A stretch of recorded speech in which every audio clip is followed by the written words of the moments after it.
বাংলাদেশ।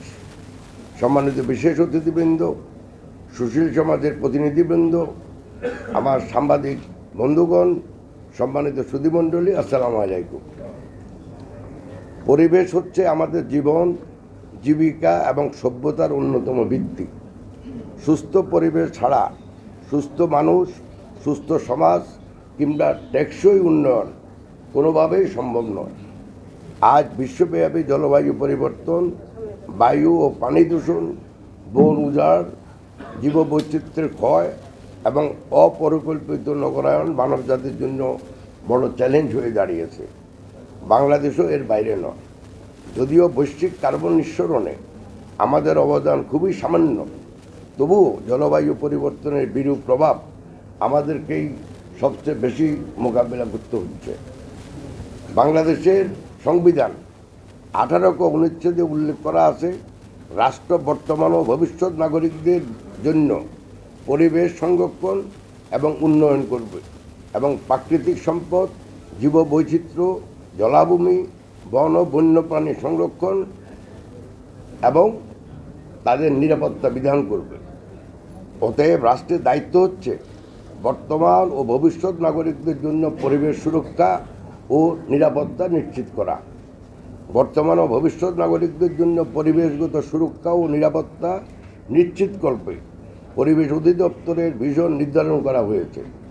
দূষণমুক্ত বসবাসযোগ্য একটি সুস্থ সুন্দর বাংলাদেশ গড়ে তোলা পরিবেশ অধিদপ্তরের ভিশন ও মিশন বাস্তবায়নকল্পে, অর্থাৎ দূষণমুক্ত বসবাসযোগ্য একটি সুস্থ ও সুন্দর বাংলাদেশ গড়ে তোলা এবং বর্তমান ও ভবিষ্যৎ প্রজন্মের জন্য একটি সুন্দর, সুস্থ ও নির্মল পরিবেশ গড়ে তোলার জন্য এবং পরিবেশ ও প্রতিকূল সুরক্ষায় সরকার কর্তৃক বিভিন্ন সময় উপযোগী বাংলাদেশ পরিবেশ সংরক্ষণ আইন 1995 সহ মোট 4টি আইন এবং পরিবেশ সংরক্ষণ বিধিমালা 2023 সহ 9টি বিধিমালা প্রণয়নপূর্বক বাস্তবায়ন করা হচ্ছে।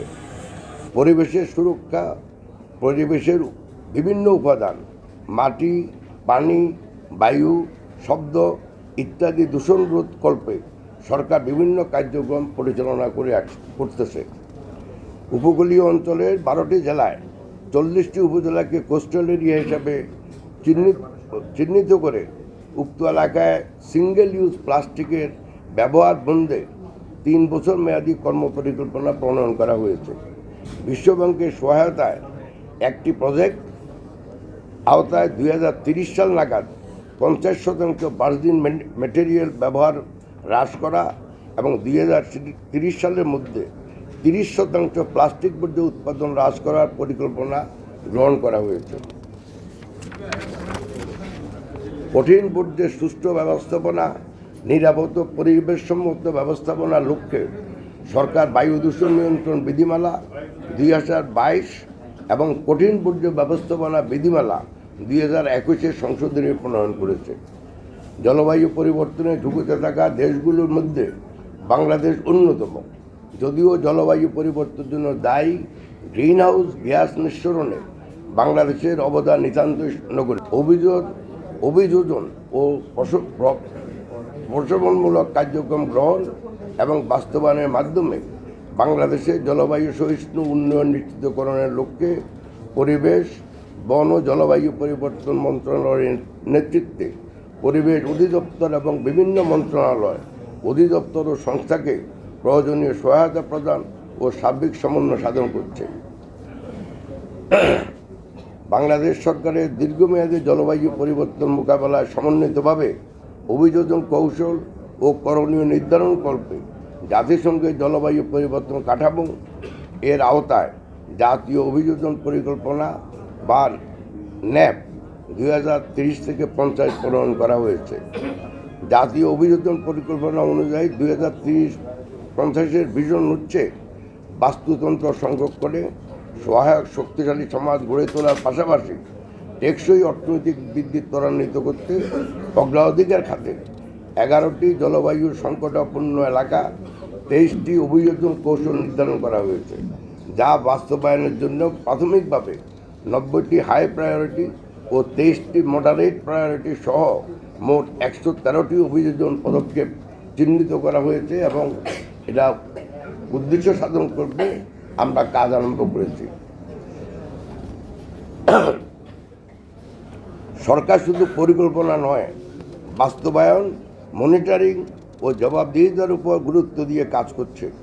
বায়ু দূষণ নিয়ন্ত্রণে ইট প্রস্তুত ও ভাটা স্থাপন আইন 2013 এবং বাংলাদেশ বায়ু দূষণ বিধিমালা 2022 অনুযায়ী ইটভাটা, যানবাহনের কালো ধোঁয়া, উন্মুক্ত নির্মাণ সামগ্রী, সীসা দূষণ ও অন্যান্য দূষণ উৎসের বিরুদ্ধে নিয়মিত মোবাইল কোড ও আইনগত ব্যবস্থা নেওয়া হচ্ছে।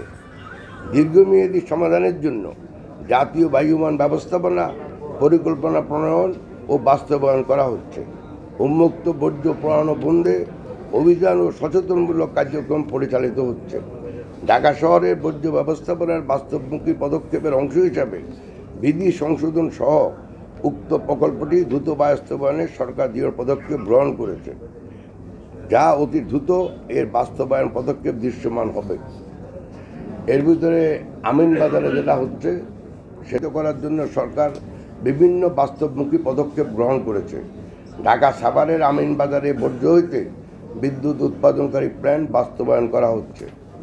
বর্তমান সরকার জলবায়ু পরিবর্তন মোকাবেলা, পরিবেশ সংরক্ষণ এবং টেকসই উন্নয়নকে সর্বোচ্চ গুরুত্ব দিয়ে আগামী 5 বছরে 25 কোটি বৃক্ষরোপণের উচ্চ অভিলাষী কর্মসূচি গ্রহণ করেছে। পাশাপাশি 2030 সালের মধ্যে 20,000 কিলোমিটার নদ নদী ও খাল খনন এবং পুনঃখননের উদ্যোগ গ্রহণ করা হয়েছে। সরকার সার্কুলার ইকোনমি বাস্তবায়ন পূর্বক বর্জ্যকে সম্পদে রূপান্তর করা সরকার অগ্রাধিকার ভিত্তিতে কাজ করছে। আগামী 5 বছরের মধ্যে সরকার এগুলি বাস্তবায়ন করবে, যার দৃশ্যমান উন্নয়ন জনগণ দেখতে পাবে এবং পরিবেশগত সুফল জনগণ পাবে বলে আমরা দৃঢ়ভাবে বিশ্বাস করি।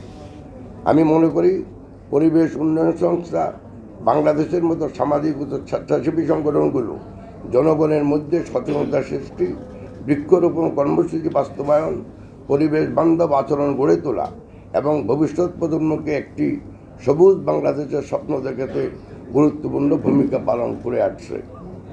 তাদের এই মহৎ উদ্যোগ সত্যি প্রশংসার দাবিদার।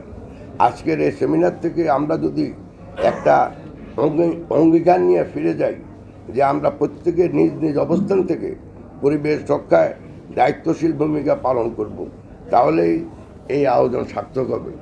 আমি এটাও বলতেছি যে ইনশাল্লাহ এই ধরনের সংস্থার সাথে